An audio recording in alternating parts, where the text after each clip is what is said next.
Welcome into this Speediball game here under the lights in Chicago. This is the sport of running, throwing, catching, dribbling the ball up and down the field to get in between those two cans you see on either side for 2 points, or shoot it into the can for 1 point. And here you saw he just scored right there into that can. That's 1 point. So it's sort of like basketball with the shooting and dribbling. It's like football with the running and the throwing and the speed and the illusion. Now right there you saw Oscar, he was dribbling the ball and he was being touched by the Blues. However, that's not a turnover because he's dribbling the ball. If you're dribbling the ball and you're touched, it's not a tag and a turnover to the opponent. However, if you're running without dribbling and you're touched, it is a turnover. And right there, as you saw in the replay, that was a tag right at the goal line and a turnover. So there was no score. Now here we see the Blues, they get the ball back immediately on the restart and they're gonna go down the field. Kenyon's gonna break through the defense. And as you can see, there's 360 degrees. You can run around the line in cans and score from either direction between the cans. And there's a turnover right there for the Bees. They're going down the field. Now, one thing I want you to notice is that if the ball touches the ground, you must dribble it. That's air or ground dribbling. However, if it's caught in the air, you can run with it without dribbling, or you can dribble it, to avoid a turnover when you're tagged. So you have that option that you don't have when you get the ball off the ground. Here we see some over-the-line passing that you can't see in any other sport. And then there's what looks like a score at the goal line. However, if you go to the replay, you see there was a tag just before he went across. So now each team has been stopped right there at the goal line. It's still 1-0 Blues over Bees. Back the other way. And as you can see here, this is a great pass. Now, I want you to realize, the point of having to dribble a ball you recover from the ground is sort of like it penalizes you for not making good passes. So the key to this is to make good passes that can give your teammate a chance to run with the ball and to make some moves and then to be able to score, because also you're not allowed to score off a dribble. It has to be a ball that you're running with. So when you go between the cans with the ball while dribbling, it's not a score. You have to have the ball firmly in your possession. I just want to stress that over and over again. So here the Bees, who are obviously in yellow, have had some prolonged possession, and wow, Kenneth with the score just out of nowhere, right into the can. Now we call that a canner. That's equals 1 point. The ball bounced out and they thought that it wasn't a score, as you can see, but that is a score because it went into the can. So even if it bounces out, that's still a score. Let's look at the replay of that. Kenneth is actually the line keeper, but he's going to sneak the whole way down the field and just sort of go unnoticed, I guess, and get the ball there on a great feed and just score. Now, obviously, that run out the other way by the Blues after that score by Kenneth didn't count because there has to be a reset after a score. They just didn't realize that it was a liner. And here we have a muddle at the goal line. And what is this? You can see pretty clearly that they get Jackson here as he's trying to cross the goal line, and that's sort of the point. Even though it might be a completed pass and he caught it, you try to get your teammate into a good position where they aren't just going to run into a tag. That's the delicate balance between knowing when you should dribble and when you should run without dribbling, and how exactly the pass should be. It's all part of the unique strategy of the sport.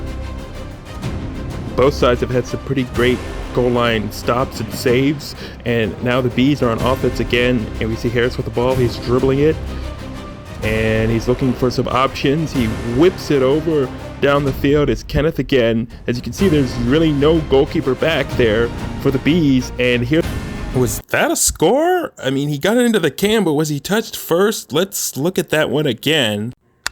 So we see he gets the ball and then he's gonna jump, and it looks like he does maybe release the ball right before he's touched.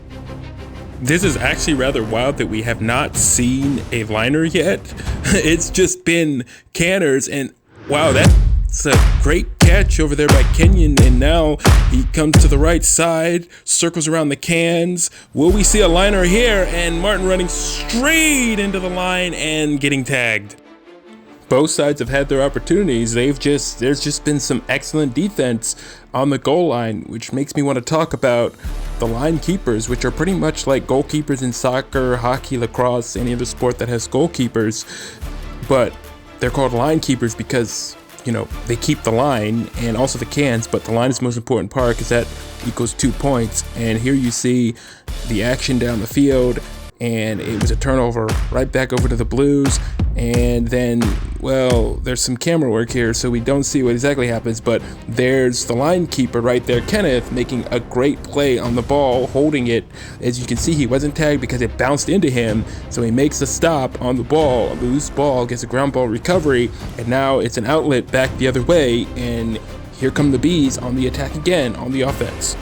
Now, I think now might be a good time to talk about the size of the field as we see the Bees setting up their offense here by passing it around, trying to get the right angle to go at the line. The right size for the amount of players that we have, which is 4v4. This is one of the first ever games of 4v4 that we've ever played, and anything 3v3 to about 6v6, the field should be about 150 feet long by about 100 foot wide. That's about the proper size for the field.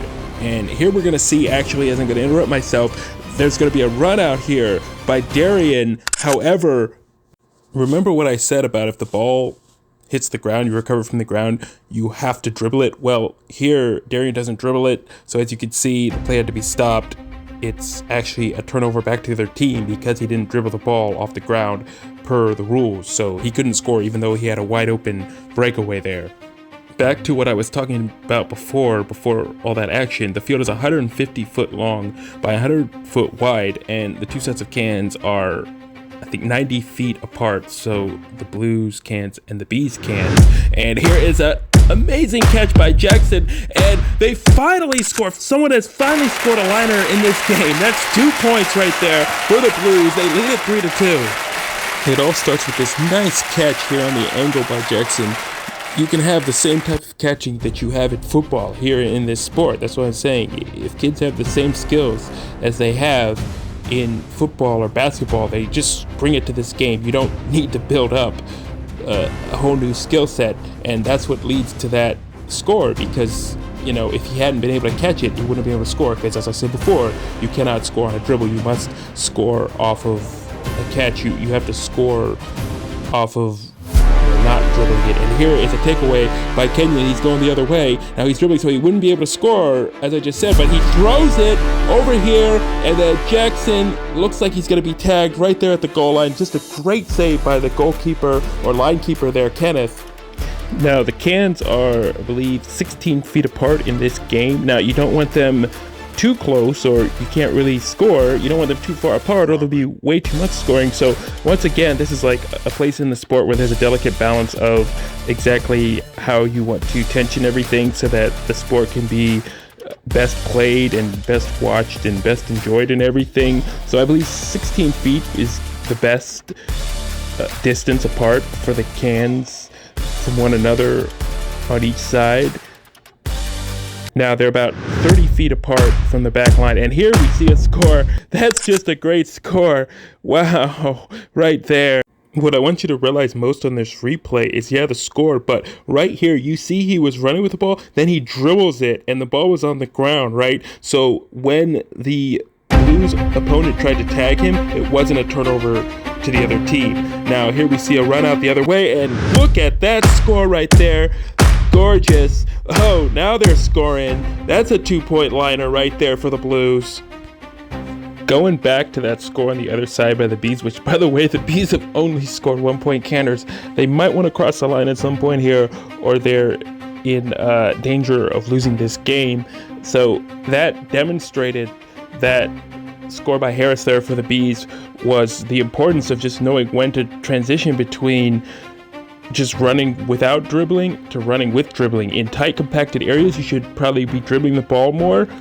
When you're in open space, there's no need to dribble the ball unless you get the ball off the ground. Then you can run without dribbling. Now here, not sure what happened with that.